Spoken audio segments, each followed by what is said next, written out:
बाबरी जी ने उद्घोषणा की कि मैं यहाँ महाभारत को क्षण भर में खत्म। मशहूर कचौड़ी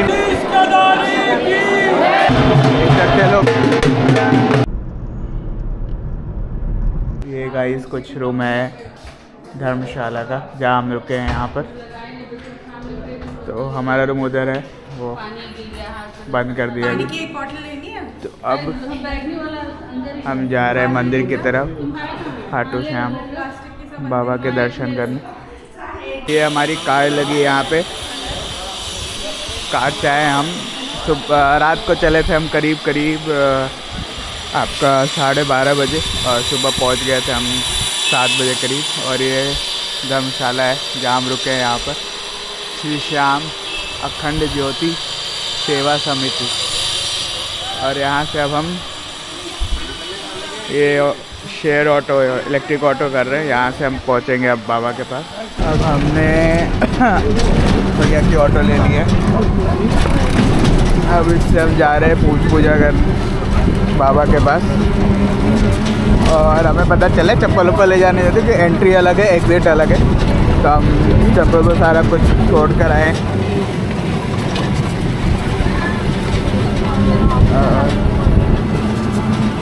चलिए अब बाबा के दर्शन करके बताते हैं आपको कैसा लगा। तो ये इस तरह की कुछ श्रद्धालु है जो रेलवे स्टेशन से 15-16 किलोमीटर पैदल चल के भी आते हैं यहाँ पे पूजा करने के लिए। तो इस तरह से ये जाते हैं झंडा लेके बाबा का और खाटू श्याम का। और प्रसाद चढ़ाने नहीं देते, तो आप बस दिखा सकते हो दूर से, तो चढ़ाने का आपको कोई ज़रूरत नहीं है कुछ लेने का। और 150 रुपये लिया ऑटो वाले ने यहाँ तक छोड़ने के लिए धर्मशाला से। अब आगे बताते हैं, जितना पॉसिबल हो पाएगा आपको दिखाऊंगा। बहुत जगह अलाउड नहीं है कैमरा यूज़ करना, आगे जब दर्शन के लिए जाएंगे तो वो आपको नहीं दिखा पाएंगे। इस तरह से श्रद्धालु की यहाँ पे भीड़ है इस टाइप की। इकट्ठे लोग पूरी तरह घंटे बजा के झंडे ले जा रहे हैं, डमरू बज रहे हैं, गुलाब के फूल ले जा रहे हैं।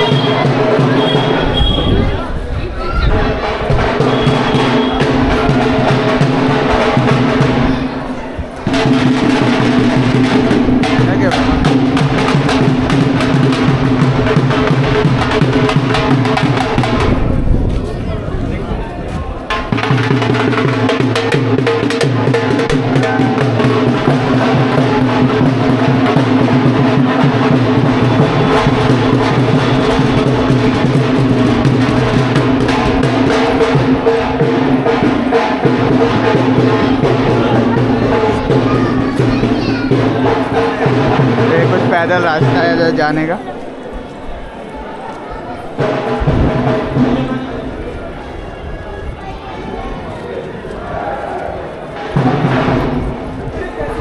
तो ये कुछ टाइप यहाँ पे लाइन लगता है, अब लाइन से ही दर्शन होंगे सारे के सारे। भीड़ देख सकते हो यहाँ पे कितनी ज़्यादा भीड़ है।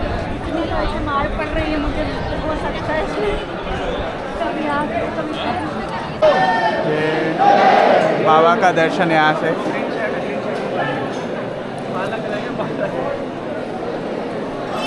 और देख सकते हो आप कितनी भीड़ है श्रद्धालु।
दे सकते हैं यहाँ श्याम बाबा के पास।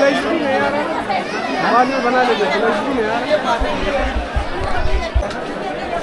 हमने बाबा की फ़ोटो ले ली है। यहाँ से निकलते ही यहाँ पे है शॉप।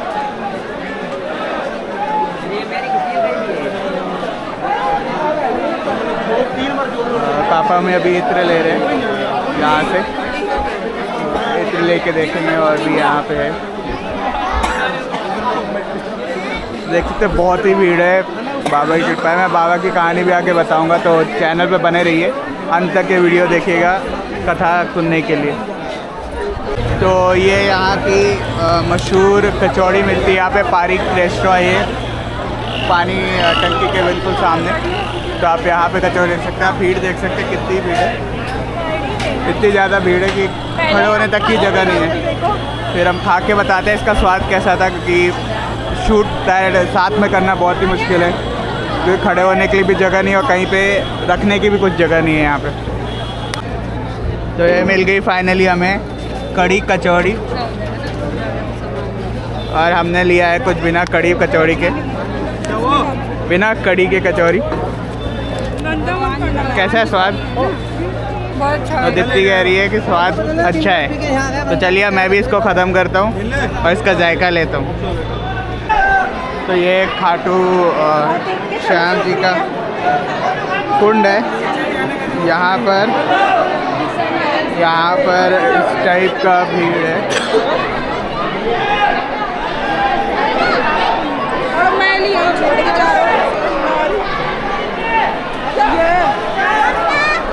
आप देख सकते हैं भीड़ के कारण बहुत ज़्यादा गंदगी सी हो गई है, तो जाने का फ़ायदा लगता नहीं रहा अंदर, पवित्रता दिखता नहीं है अंदर।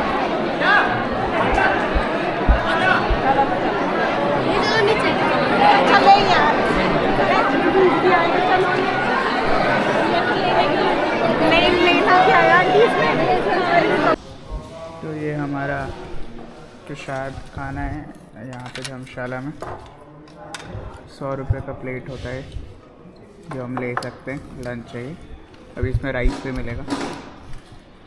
तो दोस्तों खाटू श्याम जी की कहानी ये है कि घटोत्कच के बेटे थे बार्बरिक, जो कि भीम के पोते थे।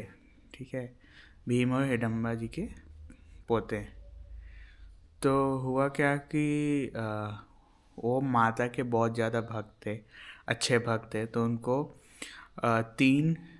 मतलब उनके जो तीर धनुष चलाने की कैपेबिलिटी कह लीजिए जो थी, बहुत ही अच्छी थी। कहा जाता था कि श्री राम के बाद वो ही सबसे अच्छे धनुधर थे।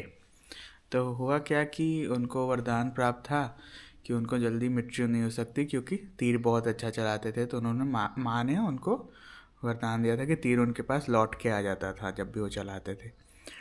तो महाभारत काल में हुआ ये कि उन्होंने उद्घोषणा की। मैं बहुत शॉर्ट में बता रहा हूँ, कहीं पे कुछ त्रुटि रह जाएगी, कुछ गलतियाँ रह जाएगी तो आप प्लीज़ कमेंट में बताना।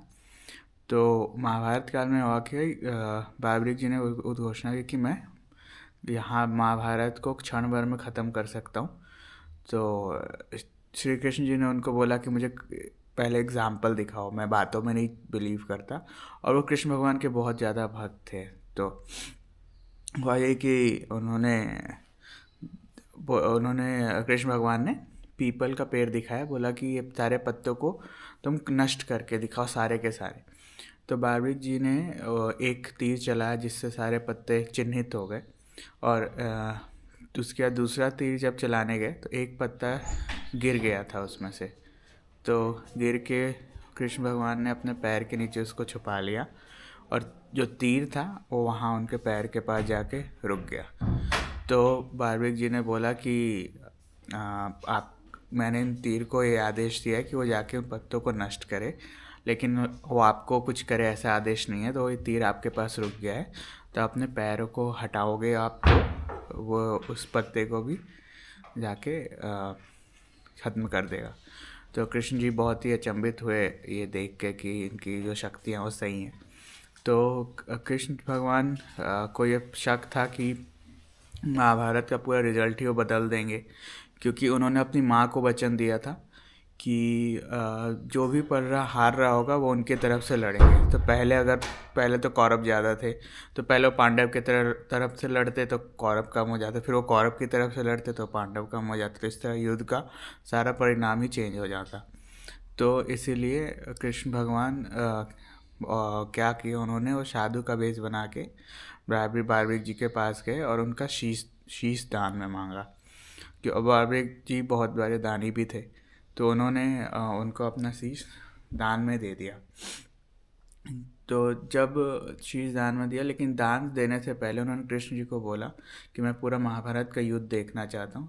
तो कृष्ण भगवान ने माँ जगदम्बे को बुलाया, उन्होंने अमृत की वर्षा की शीश पर, जिससे शीश उनका जी उठा और कृष्ण भगवान ने पहाड़ पे उनका शीश जो था स्थापित कर दिया बार्बिक जी को, और वो पूरा महाभारत युद्ध देख पाए। तो कृष्ण भगवान ने उनको वरदान दिया, क्योंकि तुम मेरे इतने अच्छे भक्त हो और तुमने शीश अपना दान में दे दिया बिना कुछ कहे, इसीलिए तुम कलयुग में मेरे नाम से जाने जाओगे, और तुम्हारे पास जो भी जाएगा, चाहे उसकी कैसी भी किस्मत हो, वो चेंज हो जाएगी। वो जो भी तुम्हारे पास आस लेके जाएगा वो पूरी होगी। इसलिए उनको कहा जाता है हारे का सहारा खाटू श्याम हमारा।